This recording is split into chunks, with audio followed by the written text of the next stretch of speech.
புதுச்சேரியில் கொரோனா காலங்களில் விதிக்கப்பட்ட வரிகளை தள்ளுபடி செய்ய வேண்டும் என வலியுறுத்தி இந்திய கம்யூனிஸ்ட் கட்சியினர் ஆர்ப்பாட்டத்தில் ஈடுபட்டனர்.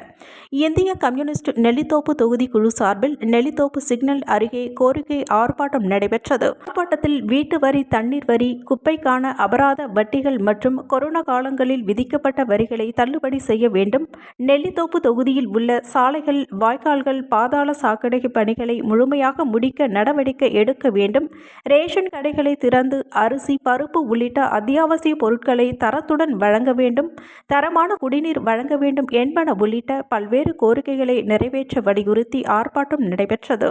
இந்த ஆர்ப்பாட்டத்தில் தொகுதி செயலர் சதீஷ் பெருமாள் தலைமை தாங்கினார். மாநில செயலாளர் சலீம் ஆர்ப்பாட்டத்தை துவக்கி வைத்தார்.